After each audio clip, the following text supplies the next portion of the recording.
Students, आज हम बात करेंगे कंसेप्ट ऑफ ज्योमेट्रिक मीन की, जिसे हम जी डॉट एम या सिंपल जी से भी जाहिर करते हैं। मतलब ये बात हम जानते हैं कि जब हम एक जो हमारे पास ज्योमेट्रिक प्रोग्रेशन या सीक्वेंस होती है, मतलब एक ऐसी प्रोग्रेशन कि जिसमें जो नेक्स्ट टर्म है वो पिछली टर्म से किसी एक नंबर्स, मतलब कोई एक रियल नंबर से मल्टीप्लाई होने के बाद आती है। जैसे फर्ज करें मैं कहता हूँ कि वो 2 को मैंने मल्टीप्लाई किया, 3 से 6 आ गया। ठीक है, अब 6 से जो अगली टर्म है वो, मतलब मैंने 3 से मल्टीप्लाई किया था, इसलिए अब 6 से 3 मल्टीप्लाई होगा तो वो आ जाएगी कौन सी जी टर्म, 18। ठीक है, और 18 जब 3 से मल्टीप्लाई होगा तो ये आ जाएगा 54, और इसी तरह से सो ऑन।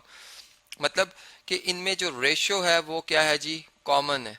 तो ऐसी प्रोग्रेशन जिसमें रेशियो कॉमन है उसे कहते हैं हम ज्योमेट्रिक प्रोग्रेशन या ज्योमेट्रिक सीक्वेंस। और अब अगर इसमें मैं यूं बात करूं कि अगर मैं कोई सी दो टर्म्स लेता हूं, जैसे कोई से दो नंबर मैंने लिए हैं, एक लिया है 2 और एक लिया है 18।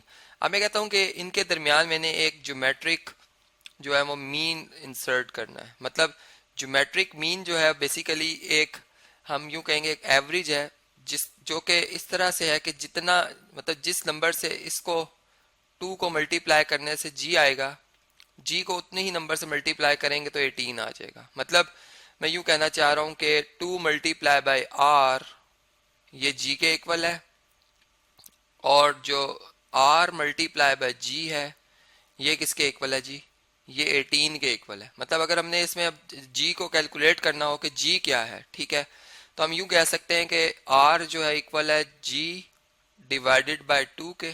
मतलब ये 2 इधर आकर डिवाइड हो जाएगा, और यहां से आर किसके बराबर आ जाएगा, जी डिवाइडेड बाय 18 के। ठीक है, तो यहाँ से अगर आप देखें तो रेशियो, मैंने कहा था कि ये रेशियो तो मतलब कॉमन है या कांस्टेंट है, एक तरह का नंबर जिसको कि हम ज्योमेट्रिक प्रोग्रेशन में मल्टीप्लाई कर रहे होते हैं। तो यहाँ पर फिर इसका मतलब कि अगर इन दोनों इक्वेशन को 1 और 2 को हम बराबर कर लें, बैलेंस कर लें ट्रांजिटिव प्रॉपर्टी ऑफ इक्वालिटी की बेस पर, कि अगर ए बी के बराबर हो और बी सी के बराबर हो तो ए और सी भी आपस में क्या होते हैं जी, बराबर होते हैं। ठीक है, ये ट्रांजिटिव प्रॉपर्टी ऑफ इक्वालिटी है। तो यहाँ पर फिर जी बाई 2 जो है ये इक्वल टू आ जाएगा जी डिवाइडेड बाय 18 के। ठीक है, और यहां से अगर हम देखें तो जी को अगर हम यहाँ पर ले आए, ठीक है, बल्कि इधर अगर हम देखें, इधर इधर में से गलती हुई है जी, ये 18 बाई जी आएगा। मैंने यहाँ पर इसको गलत लिख दिया है, इसको ठीक कर लेते हैं। देखें R is equal to 18 over G, मैंने इसको जी ओवर 18 लिख दिया था, ये थोड़ी सी इसमें करेक्शन है। तो यहाँ पर आ जाएगा 18 डिवाइडेड बाय जी। ठीक है, इसको भी यहाँ पर करेक्ट कर लेते हैं कि 18 डिवाइडेड बाय जी आएगा। ठीक है, 18 डिवाइडेड बाय जी आ जाएगा। और अब अगर आप देखें तो अगर जी को अगर हम अलग कर लें, ये जी इसका मल्टीप्लिकेटिव इन्वर्स होगा जी, इसको इधर भी मल्टीप्लाई कर दें, इसको इधर भी मल्टीप्लाई कर दें, यहाँ से जी कैंसिल हो जाएगा। यहाँ पे आ जाएगा G square by 2 is equal to 18, और ये 2 इधर आकर 18 से अगर मल्टीप्लाई कर दें तो जी स्क्वायर जो है वो इक्वल टू आ जाएगा हमारे पास 2 मल्टीप्लाई बाय 18 के। ठीक है, मतलब अब जी चूंकि हमें ज्योमेट्रिक मीन चाहिए तो इसका मुझे स्क्वायर रूट लेना पड़ेगा दोनों तरफ। जब मैं इधर भी स्क्वायर रूट लूंगा और यहाँ भी स्क्वायर रूट लूंगा तो यहाँ मुझे प्लस माइनस पुट करना होगा। चूंकि स्क्वायर में हम जानते हैं कि +2 का स्क्वायर लो तब भी 4 आंसर आता है, और -2 का स्क्वायर लें तब भी 4 ही आंसर आता है। ठीक है, तो चूंकि हम एक्स स्क्वायर को 4 कह रहे हैं, हम एक्स स्क्वायर को 4 कह रहे हैं, तो एक्स जो होगा वो +2 भी हो सकता है, वो -2 भी हो सकता है। लेकिन जब हम सिंपल 4 का अंडर रूट लेते हैं तो हम सिंपल यहाँ पर 2 लिखते हैं। मतलब -2 इसलिए नहीं लिखते कि स्क्वायर रूट जो एक पॉजिटिव फंक्शन है। ठीक है, लेकिन यहाँ पर चूंकि वेरिएबल है जी एक, इसलिए हम दोनों परस्पेक्टिव से बात कर रहे होंगे। तो जी जो हमारे पास आएगा वो प्लस माइनस अंडर रूट 36 आ जाएगा, जो कि 36 का अगर हम स्क्वायर रूट लें तो जी कितना आता है 6। इसका मतलब कि हमारे पास जो ज्योमेट्रिक प्रोग्रेशन आएगा वो 6 आ जाएगा। ठीक है, अब ये यहाँ पर हमने देखा कि इस केस के लिए हमारे पास 6 इसका आंसर है। ठीक है, और अब चूंकि अगर आप देखें तो 2 को हमने 3 से मल्टीप्लाई किया तो 6 आया, और 6 को 3 से मल्टीप्लाई किया तो 18 आया। ठीक है, मतलब ये क्वेश्चन के ऊपर भी होता है कि हमारा क्वेश्चन जो प्रैक्टिकली उस वक्त डील कर रहे होते हैं ये उसके मुताबिक ये किस लिहाज से आंसर जो है वो दुरुस्त है, मतलब प्लस वाला आंसर ठीक है या माइनस, या दोनों ही इसके ठीक आंसर हैं। ठीक है, वो फिर हम अकॉर्डिंग टू सिचुएशन जो है उसको हैंडल करते हैं। अब देखें इसी बात को मैं ऐसे रिप्रेजेंट करता हूँ कि अगर मेरे पास ए और बी कोई से दो नंबर हैं और मैं चाहता हूँ कि इनका ज्योमेट्रिक मीन फाइंड करूँ, तो ये तीनों टर्म्स जो हैं ये ज्योमेट्रिक प्रोग्रेशन में होनी चाहिए, ठीक है, जी डॉट पी में होनी चाहिए, मतलब इनकी रेशियो कॉमन होनी चाहिए।